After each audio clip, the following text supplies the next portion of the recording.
program number 1095. I'm your host, Calix George Jr. Now, in addition to 101.1 FM radio, you can get us at our website. It is rcistlucia.com. That's rcistlucia.com. You can, of course, also download our previous shows on that website. And you can also get us online at YouTube. And you just have to search for Radio Caribbean International. And, of course, be sure to subscribe to that page and, of course, share it with your friends and family. Now, the number to call in to tell us what's on your plate today, it is 452-3046. Again, 452-3046. And you can also message in to our WhatsApp number. And if you've got that app, of course, it is 724-0008. Again, 724-0008. And you can always call in on WhatsApp if you so choose. Now, today, some birthday greetings going out to Mrs. Sue Morplazy. Happy birthday to you, Sue. And we do hope that you're having a splendid birthday celebration. Hope you're enjoying it. And also sending birthday greetings to Patricia Ann Wardrobe. Happy birthday to you. Hope you're having a fantastic birthday celebration. And also sending birthday greetings to Miss Blossom Paul. Happy birthday to you. And we do hope that you're having a wonderful birthday. Now, a bit of history for today. In the year 1492, Christopher Columbus noted, and that was in fact the first recorded reference to tobacco. In the year 1884, European colonization and trade in Africa is officially regulated at the International Berlin Conference, formalizing European powers' scramble for Africa. 1904 on this day saw King C. Gillette patenting the Gillette razor blade. In 1948 on this day, Mackenzie King retired after 22 years as Prime Minister of Canada. In 1969, an estimated 2 million people took part in the Vietnam War moratorium demonstration across the United States. And of course, ironically, lots of demonstrations ongoing around the world as part of the call for a ceasefire in Gaza. And in 2017 on this day, Leonardo da Vinci's painting Salvator Mundi, or the Savior of the World, sold for $450.3 million at an auction in New York, and that was a world record price for any artwork at that time. We now move on to our dish of the day.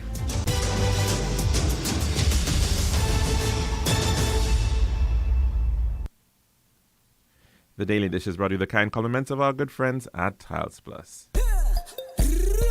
One tiles for your home, I see. Bathroom, kitchen, pantry. Need tiles for your balcony. Come down to Tiles Plus, satisfaction guarantee. Tiles Plus, Tiles Plus, Tiles Plus. Big tiles with unbeatable cost. Customer service, A+, tip. All kind of tiles come down to Tiles Plus. We also got gasway and vanity. Books, doors, you'll see. Come down to my nobody. We got the best tiles on island. Trust me. We are located Land Street in Castries, Bosses, Lanes, and Slack Street in Beaufort. Telephone number 453-7939. Tiles Plus. Serving now, the Daily Dish. And welcome back to this program here at Radio Caribbean International. Thanks for joining us for our dish of the day for the lunchroom. Now, the Prime Minister of St. Lucia is, in fact, should already be in, or will be, should be already be in Saudi Arabia, the Kingdom of Saudi Arabia. And he will, in fact, be participating in what has been dubbed an inaugural CARICOM, Caribbean Community Saudi Summit. And there's, in fact, a bit of a story on that from the St. Lucia Times, which we'll just share very quickly. Prime Minister Honorable Philip J. Pierre forms part of the official delegation of CARICOM heads of government that will participate in the inaugural CARICOM Saudi Summit. The Kingdom of Saudi Arabia will receive the Prime Minister and the accompanying delegations of CARICOM heads of government for the summit. The summit will commence on November the 16th, 2023. The summit facilitates opportunities for St. Lucia and CARICOM to extend avenues of cooperation on trade and investment, renewable energy, climate change, and sustainable development with the Kingdom of Saudi Arabia. Under the stewardship of Prime Minister Pierre, diplomatic relations between the government of St. Lucia and the Kingdom of Saudi Arabia have elevated, yielding significant inflows of financing support for capital projects and technical cooperation to advance the development of productive sectors key to the development of St. Lucia's economy. And the Minister of Education, Honorable Sean Edward, will act as Prime Minister from November the 14th until November the 18th, of course, to facilitate the travel of the Prime Minister to Saudi Arabia. And of course, we would have noted quite a bit of assistance being provided by the Saudi government through the Saudi Fund to support a number of development projects around the Caribbean. Quite recently, we heard from the Antiguan authorities about 90 million US dollars being provided to that country to support the development of the fifth campus of the University of West Indies, the Five Islands campus in Antigua and Barbuda. St. Lucia has also just recently gained a US $75 million loan, about 200 million EC dollars, to put towards the completion of the St. Jude Hospital, as well as the reinstatement of the George Odlum National Stadium. Of course, once the facilities that are currently being used at the George Odlum Stadium are relocated to a commissioned St. Jude Hospital once that is completed. And of course, that is significant funds in the greater scheme of things, when certainly when you think of the average size or the average spend of the government of St. Lucia on an annual basis on capital projects, usually somewhere around $300 to $400 million or so. Quite often, of course, they don't often spend what is budgeted because of issues of implementation. But that's generally the pool that is being put forward in terms of capital projects.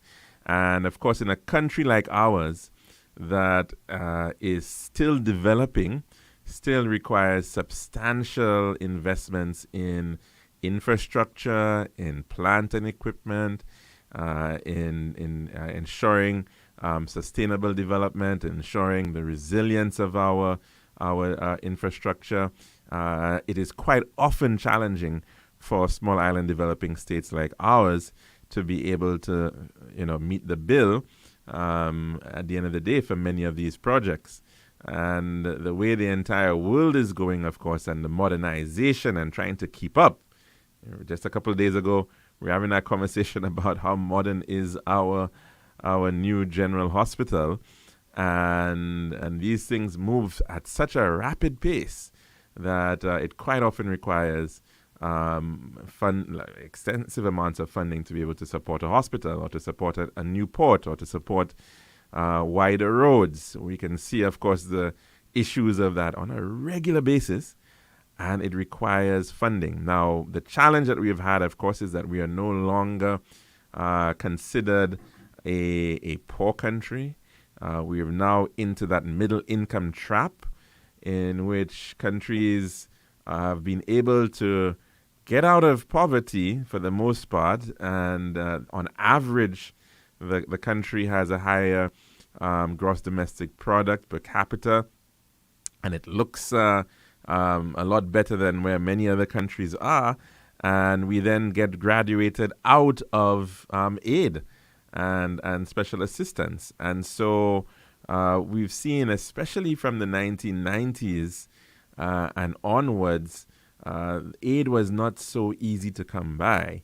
And it therefore meant that many of these islands ended up having to borrow and had to go to the regional, well, it wasn't even there at the time, but it was created, raise bonds and treasury bills and try to get money in that way to be able to finance both the operating costs of government as well as capital spending.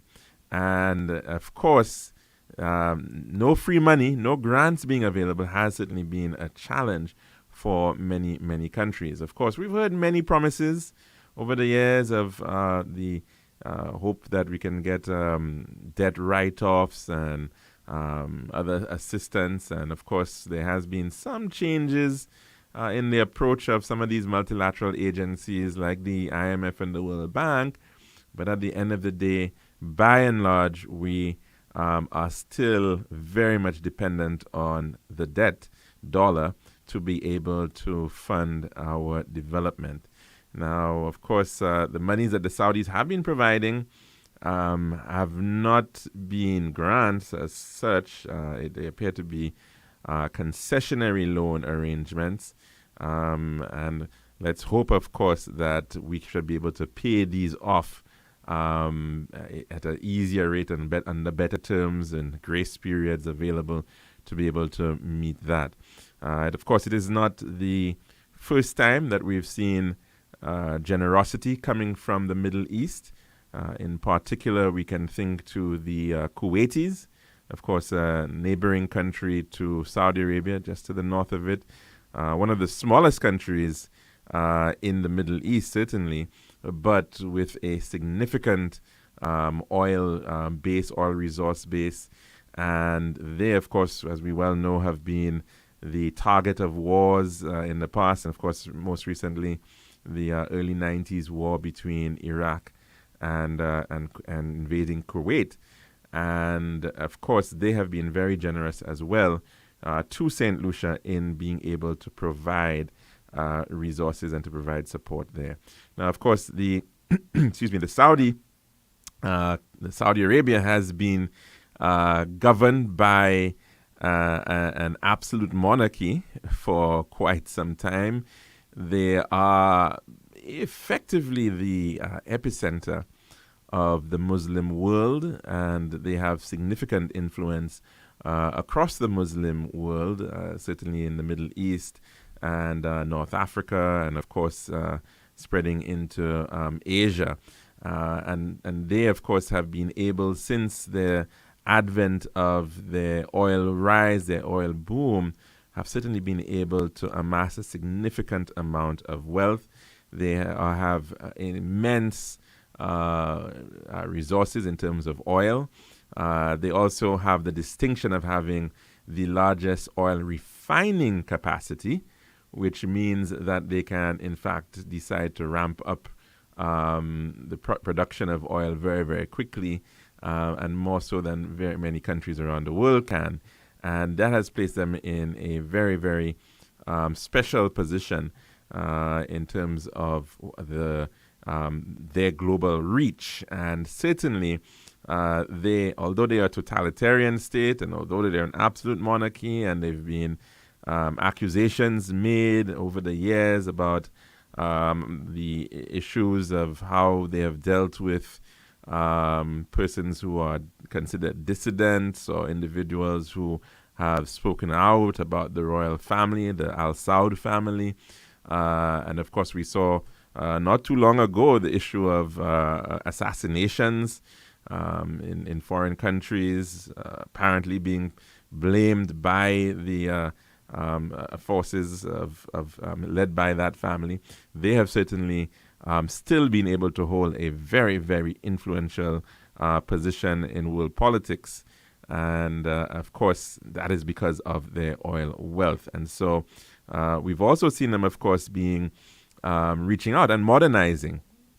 And certainly of late, although he is not yet the official ruler of Saudi Arabia, but certainly the de facto ruler of Saudi Arabia, he has certainly brought a lot of changes over the past couple of years, and I'm referring to the Crown Prince, who is also the Prime Minister, Mohammed bin Salman. He has certainly brought a tremendous amount of change, and so things that we thought of as perhaps things that traditionals in Saudi Arabia themselves thought of as being unacceptable, that those things are actually changing. So greater freedoms for women are being recognized, and greater opportunities, women in education, women can drive, women can do a lot more now. And of course, certainly, hopefully that will lead to, greater openness and in that society.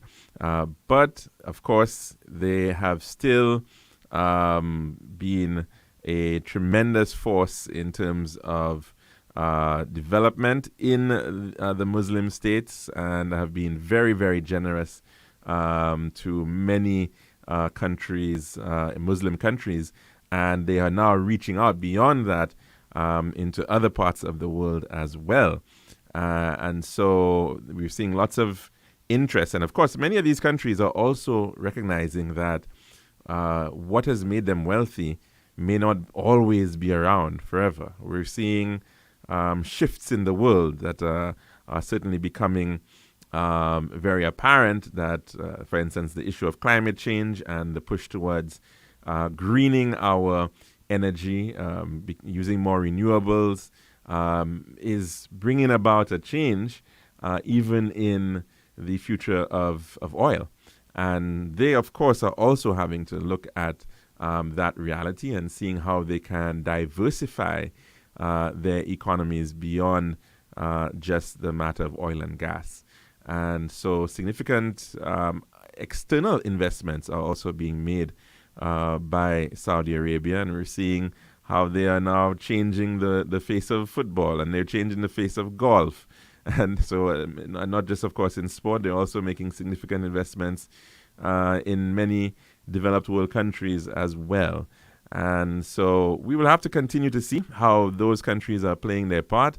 Of course, you also have the United Arab Emirates, and of course, within which we also have Dubai, and of course, you've got others who are also reaching out and providing assistance, and certainly very welcome assistance in many fields where we need investment at this time. So let's hope that, of course, this recent summit is going to bring new opportunities and, of course, new investment as well, not just at the government level, but potentially as even in terms of the private sector, private investment.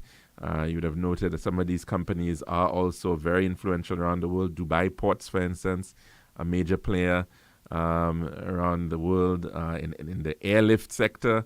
Qatar, their airlines, of course, are doing some very impressive expansion. So certainly lots of opportunities to look at, and let's hope that it can redound to the benefit of the development in the Caribbean. Now, that's our dish of the day. When we come back, we will be taking in your calls. This has been The Daily Dish.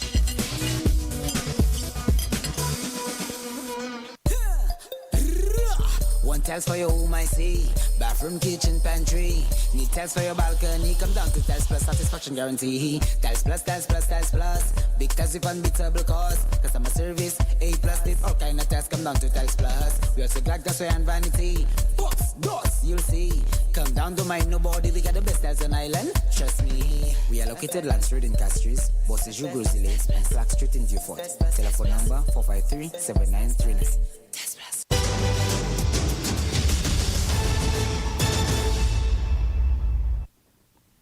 And welcome back to the Lunchroom here at Radio Caribbean International. And of course, the number to call in to tell us what's on your plate today, it is 452-3046. Again, 452-3046, as well as our WhatsApp number. That is 724-0008.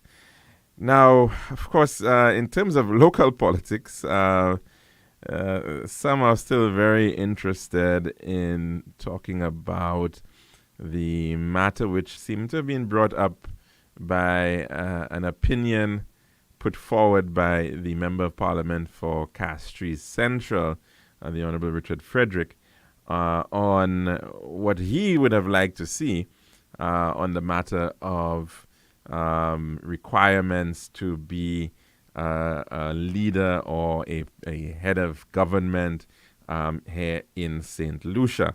And of course, in his opinion, individuals should in fact be born in the country to be able to gain citizenship. Now, in some countries, as I mentioned, that does exist.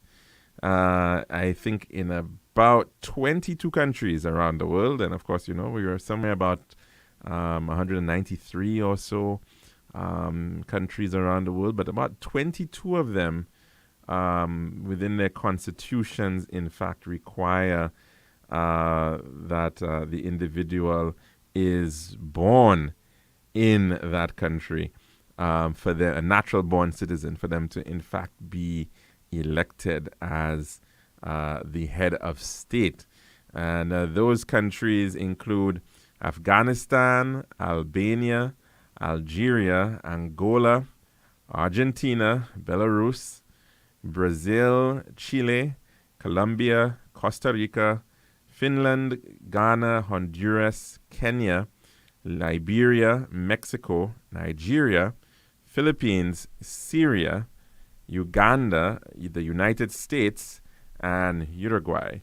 And there may be others, but those are what this list provides, in fact, requiring individuals to be born within that country. Now, of course, in the case of St. Lucia, that is not how our system works. First and foremost, we have a parliamentary system, so really and truly the issue is more about the Prime Minister, and you would have to, of course, first be elected to Parliament. So that's the requirement there, really, within our Constitution, and it really just provides for what would disqualify somebody for being elected to become a member of the House, that being covered in Section 32 of the Constitution of St. Lucia. And it just simply reads, a person shall not be qualified to be elected as a member of the House if he or she, A, is by virtue of his or her own act under any acknowledgement of allegiance, obedience, or adherence to a foreign power or state. B, is a minister of religion. C, is an undischarged bankrupt, having been adjudged or otherwise declared bankrupt under any law in force in any part of the Commonwealth. D, is a person certified to be insane or otherwise adjudged to be of unsound mind under any such law. E, is under sentence of death imposed on him or her by a court of law in any part of the Commonwealth, or is serving a sentence of imprisonment by whatever name called, exceeding 12 months imposed on him or her by such a court, or substituted by competent authority for some other sentence imposed on him or her by such a court, or is under a sentence of imprisonment, the execution of which has been suspended, or F, subject to such exceptions and limitations as may be prescribed by Parliament, has an interest in any government contract.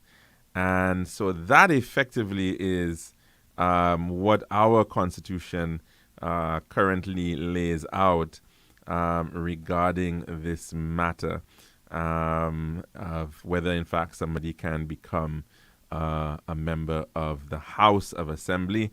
And, of course, as we well know, any one of the 17 individuals who is elected at a general election at this point in time could potentially be the Prime Minister, or could potentially be the leader of the country.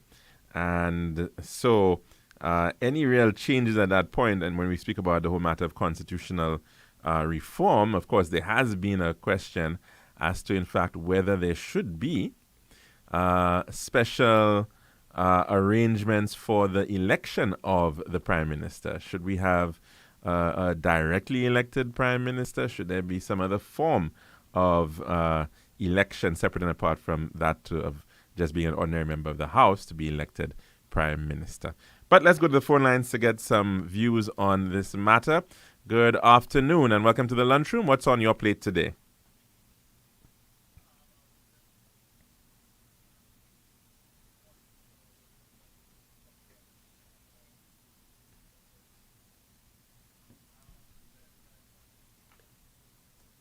That's correct.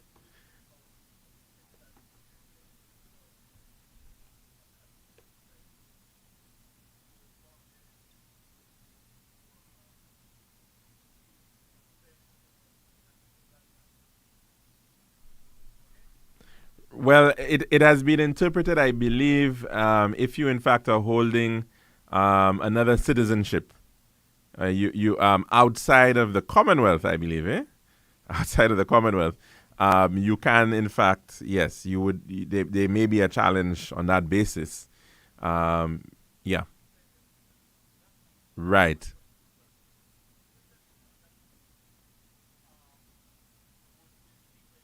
precisely. Yep.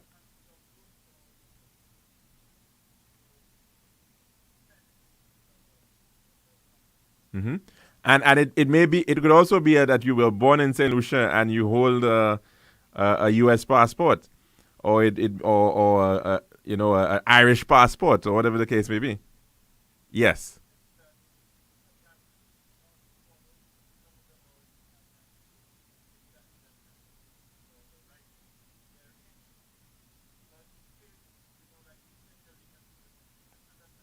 hmm No, that's correct.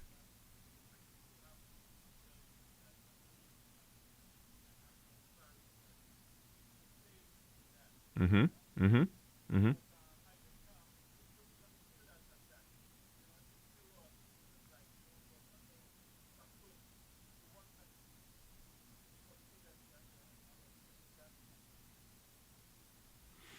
Well, it may not necessarily mean that. It will really depend on whether you are still, because you may have been born in that place, but you may not necessarily have citizenship of that country, or that may be, you may be, in other words, you may be eligible to have citizenship, but you may not necessarily have taken it up.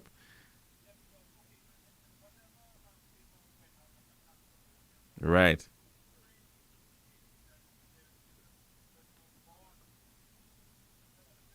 hmm No, no, you could be. Yeah, that's what I'm saying. You could be born in some other place, but it does not mean necessarily that you actually have citizenship.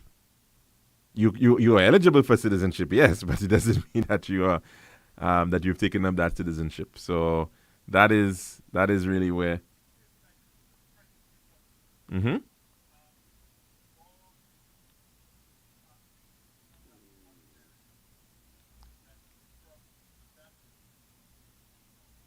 Right.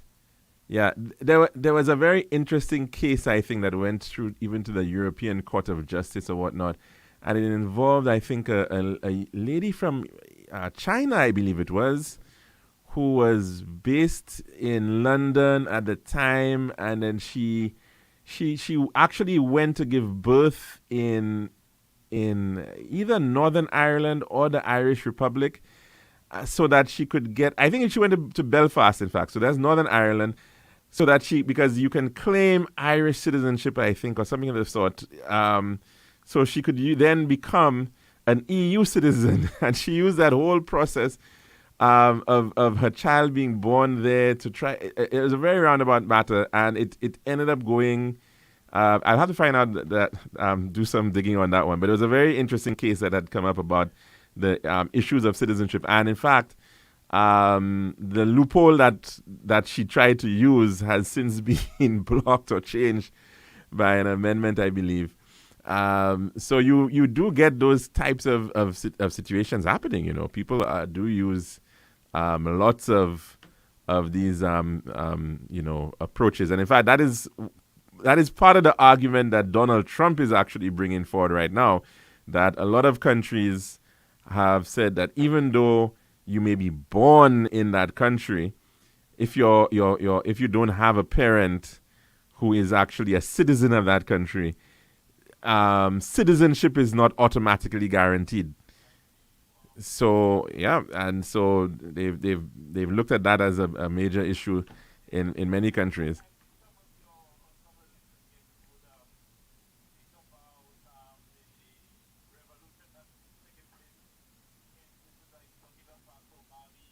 Mm. Mm-hmm.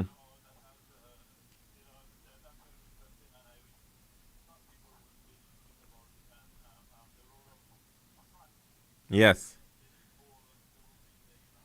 Yeah, no, we spoke about a little bit of that some a couple maybe a month or two ago, I think, as well, and certainly the role and influence of France in West Africa has been spoken about a fair bit, and of course the role of the Bank of France in dealing with the currency and the, mm-hmm, mm-hmm, yeah,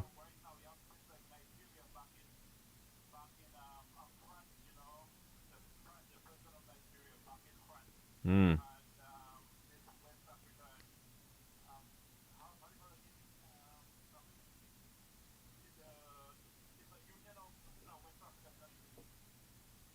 oh,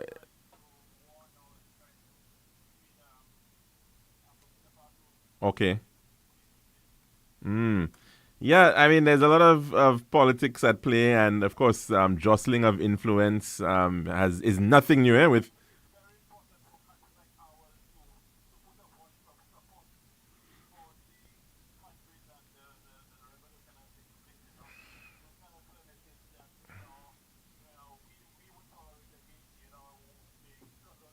mm-hmm,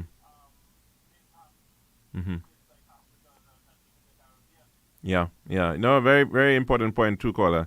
And we've been speaking about integration, but there's so many stumbling blocks that are still affecting that integration. You know, some of our the laws that we do have the opportunity to change, like visa requirements, for instance. Yes.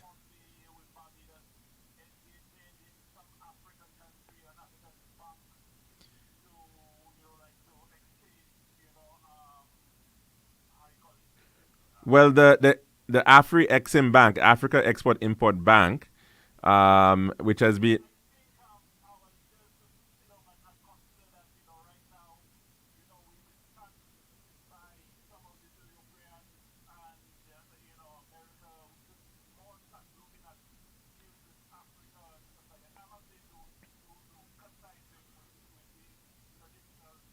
Mhm.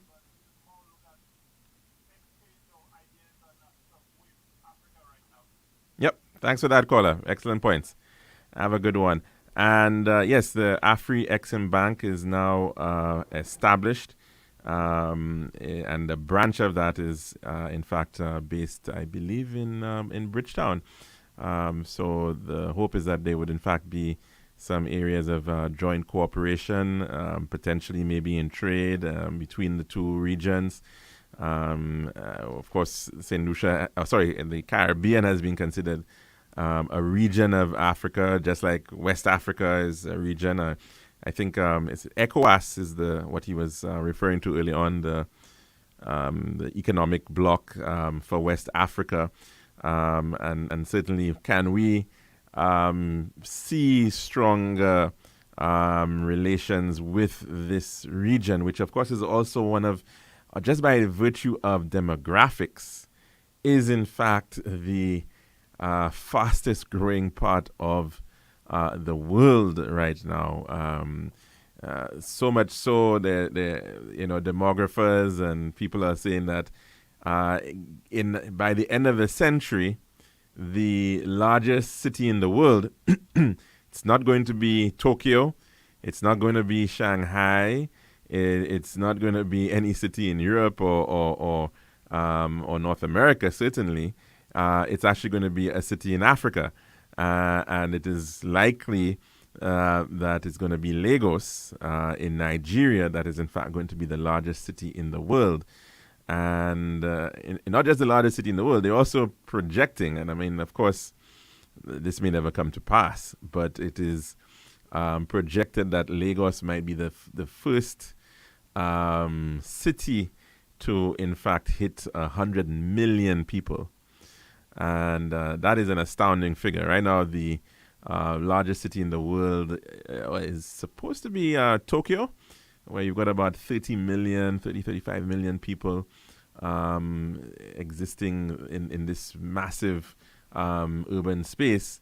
And then, of course, you've got some other very large ones like Shanghai as well as Mexico City.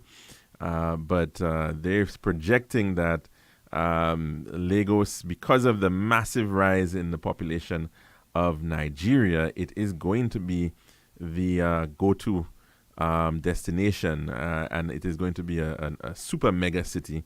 And of course, that will mean that a lot of other issues are going to come with that. Already, Lagos is a city that has a fair share of its problems, whether it's in terms of slums and issues of transport. Significant problems exist just trying to get to the airport. They will tell you sometimes will take hours and hours, even though it's in the city, and so of course it brings a lot of development challenges as well as a lot of development opportunities that are going to be seen in Africa, and certainly in West Africa. And it's interesting that we're seeing this happening in our lifetime, that you're seeing a complete reversal almost of the what was 400 years ago, the depopulating of West Africa. You're now seeing that it is in fact becoming once more a significant world population center, and certainly will likely become significant in terms of the economic opportunities. And of course, urbanization, once you have these very high densities of people, the opportunities, the levels of productivity increase, which is why you will find significant disparities in wealth between urban and rural areas. And you're already seeing, certainly that is already happening in many parts of Africa and, of course, in Nigeria. And it's going to lead to certainly a lot of opportunity. I mean, we're already seeing many St. Lucians love their Nollywood movies, their movies coming out of Africa. And, of course, Lagos is the epicenter of that film industry in Nigeria and, of course, across Africa. And that's just one example. And we're going to continue to see lots of other sectors, no doubt, coming out of that. Now, we're due, in fact, for our weather report. So we're going to take in our weather at this time, and it's brought to you with the kind assistance of the St. Lucia Met Service. Make your home merry and bright with Island Style's massive Christmas sale. Our wide range of porcelain and ceramic tiles are on sale up to 50% off. And that's not all. Save up to 15% off. Bathrooms with bundle and save. The more you buy, the more you save. On gorgeous bathroom vanities, bathtubs, faucets, shower glass, toilets, and more. Plus, contractors and tilers are in for a treat with our special discounts on tiling tools and accessories. Sale on now at all locations: Castries, Rodney Bay, and Viewfort. Or call 450-452 or 453 Tile. It's time to deck the halls, deck the walls, or even deck the deck with huge Christmas savings only at Island Style. This is Radio Caribbean International. It's now time for the weather news.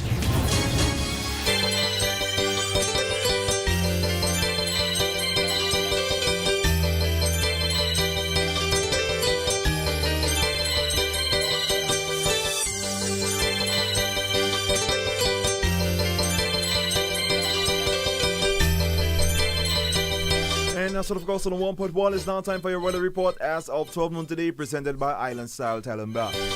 The forecast for St. Lucia valid for the next 24 hours. Winds will be blowing from the east near 20 miles per hour or 31 kilometers per hour. The weather generally fair with possibly isolated showers at first, becoming occasionally cloudy with some scattered showers from late tonight into tomorrow.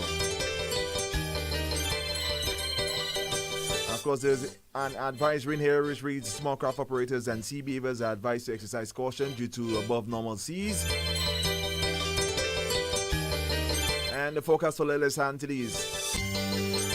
Over the Leeward and Windward Islands, fair to partly cloudy with a few brief showers at first, becoming occasionally cloudy with scattered to light to moderate showers from late tonight into tomorrow.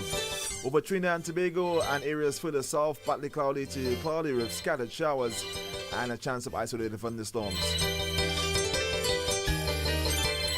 We now move over to the tropical weather outlook.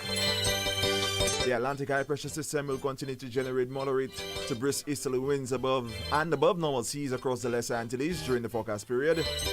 A surface trough will cause an increase in cloudiness with scattered showers and possibly isolated thunderstorms mainly over the southern portion of the Lesser Antilles from late tonight into tomorrow. And this was your weather report as of 12 noon today, presented by Island Style Talent Bath.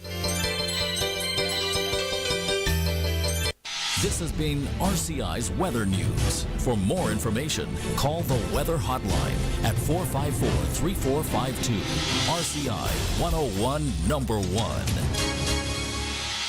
Make your home merry and bright with Island Style's massive Christmas sale. Our wide range of porcelain and ceramic tile are on sale up to 50% off. And that's not all. Save up to 15% off. Bathrooms with bundle and save. The more you buy, the more you save. On gorgeous bathroom vanities, bathtubs, faucets, shower glass, toilets, and more. Plus, contractors and tilers are in for a treat with our special discounts on tiling tools and accessories. Sale on now at all locations: Castries, Rodney Bay, and Viewport. Or call 450-452 or 453 Tile. It's time to deck the halls, deck the walls, or even deck the deck with huge Christmas savings only at Island Style.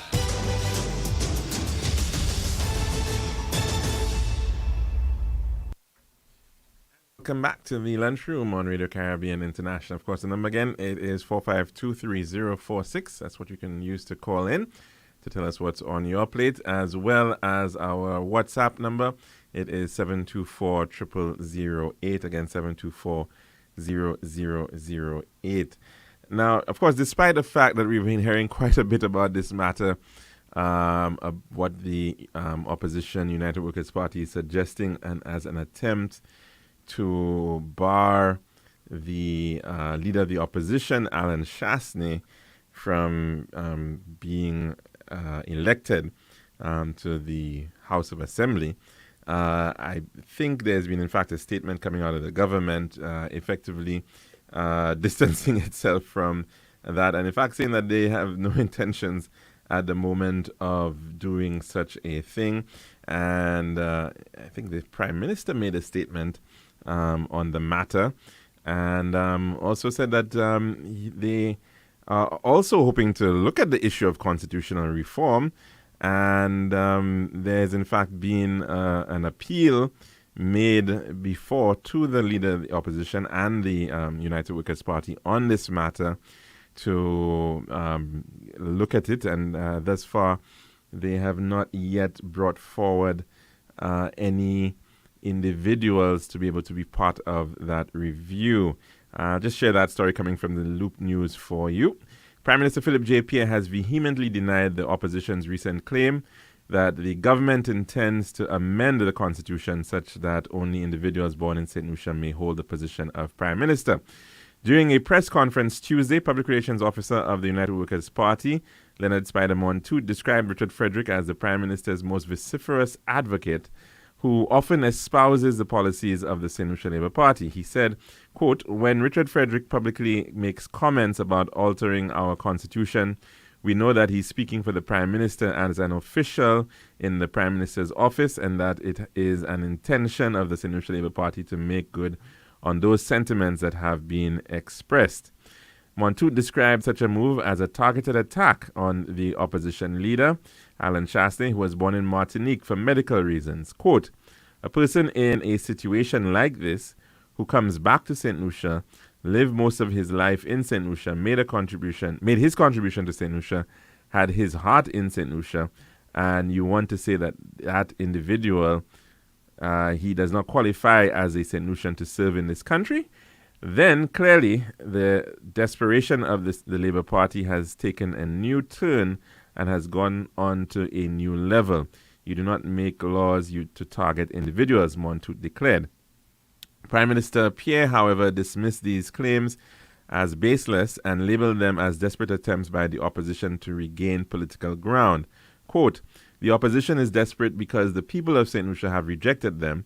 They have chosen not to engage in any constructive discussions on constitutional reform," Pierre asserted. According to the Prime Minister, a letter was extended to the leader of the opposition inviting him to nominate 2 representatives to partake in parliamentary discussions on constitutional reform, and regrettably, no response was received. Pierre emphasized that there have been no discussions within the government regarding changes to the Constitution. He highlighted the complexity of amending such a foundational document, stating, quote, "Changing the Constitution is not a simple matter, and it requires careful consideration and broad consensus." The Prime Minister expressed his disappointment with the opposition's claims, characterizing them as disrespectful to the people of St. Lucia. He called the former administration to come to terms with their loss in the general election and move forward in a constructive manner. Meanwhile, the opposition further criticized the ruling government for allegedly stoking racism in St. Lucia. Quote, "It's time for the opposition to accept the democratic will of the people and engage in meaningful dialogue rather than spreading baseless rumors and false narratives," Pierre urged. Quote, "The government remains steadfast in its commitment to transparency, democratic values, and the well-being of the nation," Pierre concluded. And, of course, the matter of constitutional reform is certainly a very important one. And I don't think that as a country, the vast majority of people are satisfied with the state of where we are at in terms of our politics. And we're saying that, of course, but the Constitution doesn't refer to parties in what we have right now. But of course, we do have a system that is very divisive, and one can say perhaps needs to be tweaked, needs to be looked at, especially in terms of concerns that have been raised over time about the fairness of the system that we have. Should it be that one individual has the right to call an election at his own whim or fancy at any time whatsoever?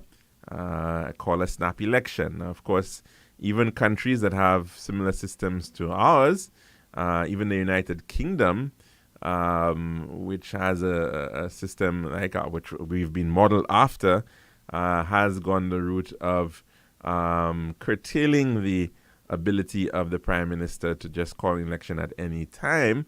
And the same has been done in Canada as well and other places. And so the idea of a fixed date for elections has been one of the matters that has been raised time and time again to ensure that we have a more fair system of governing.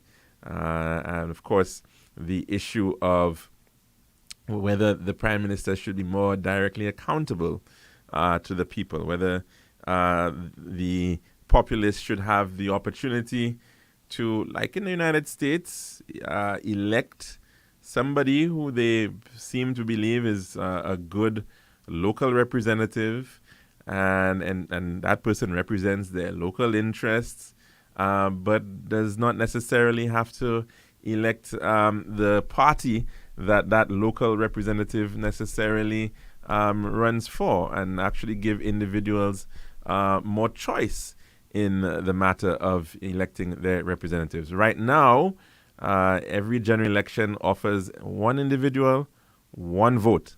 And that one vote effectively is for a rep, a member of parliament, and that party that member of parliament represents.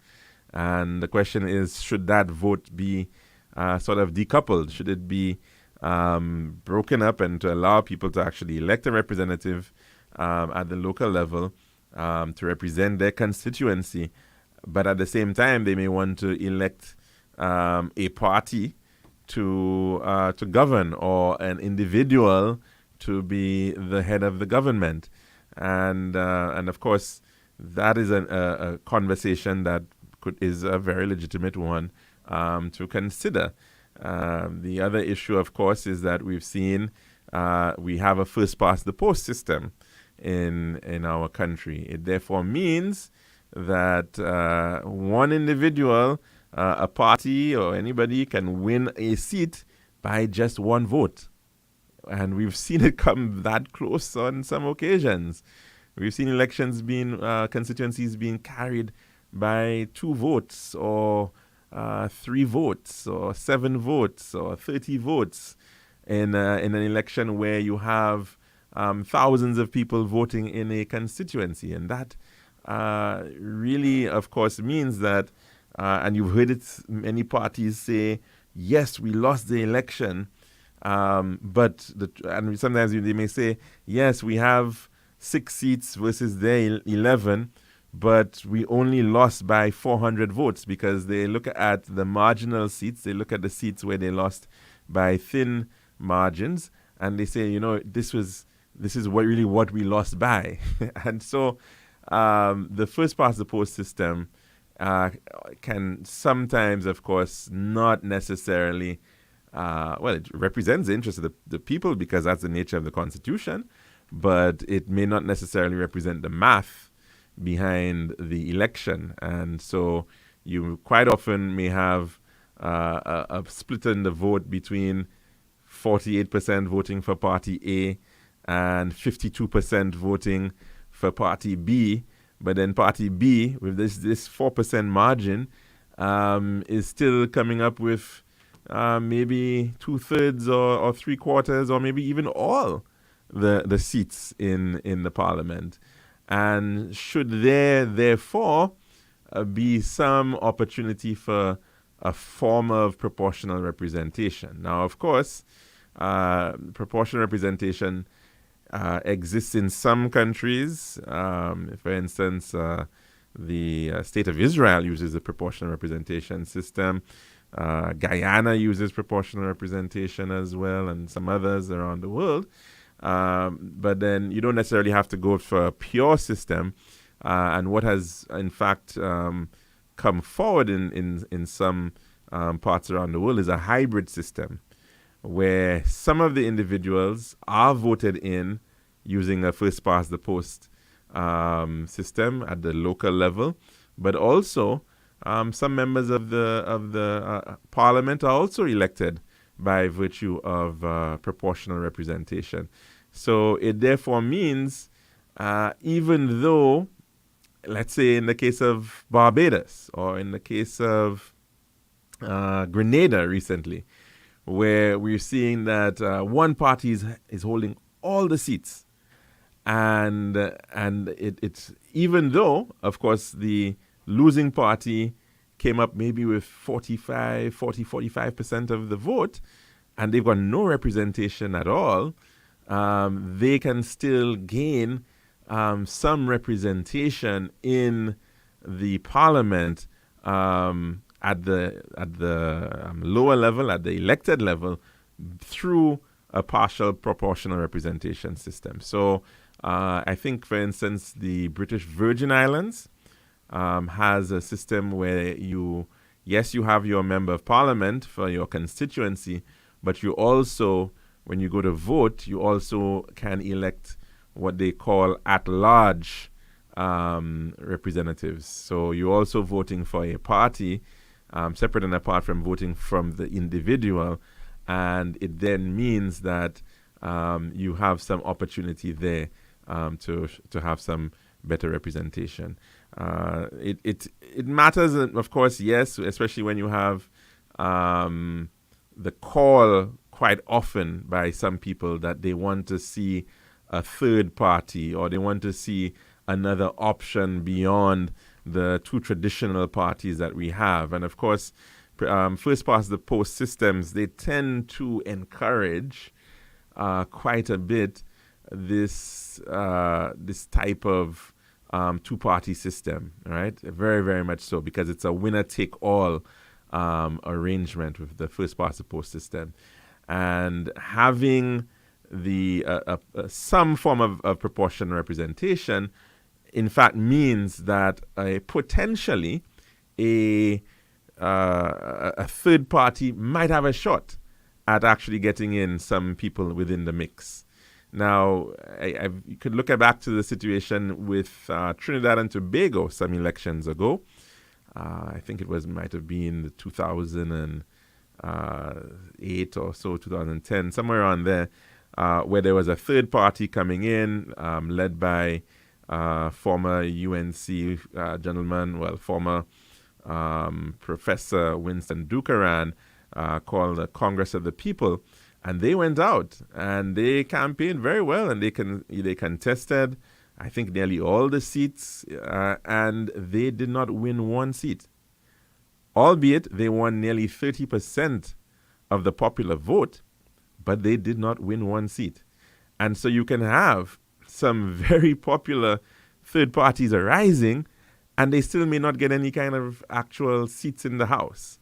And so the only real way that you can ensure that you can have a better sense of representation in that regard is, in my opinion, to move towards perhaps a hybrid system where some individuals are being elected on a constituency basis, but some also are being elected on a national basis. And they can, of course, perfectly coexist in the very same House of Assembly. So there are many other issues within our matter of our Constitution that certainly need some consideration. The idea of term limits is, of course, another one. And I think we have seen the matter of term limits right here in St. Lucia potentially being, well, maybe one can say that of late, based on how very much mistrusting we are maybe of long-serving leaders at this point, that maybe we in fact have taken a position to vote out a party each election cycle, because this is what we have effectively been doing since 2006. I don't know if that has been a sort of a psychological response of the electorate towards this mistrust of long-standing leaders, but we certainly have seen in the past leaders staying on for stretches of 3 electoral cycles. Is that a reasonable length of time? Should the electorate in any way fear leaders staying on for very, very long periods of time? And of course, in the Eastern Caribbean, we can look to Dominica, we can look to St. Vincent, and we've seen that these leaders, I think, have been around for 4 cycles now.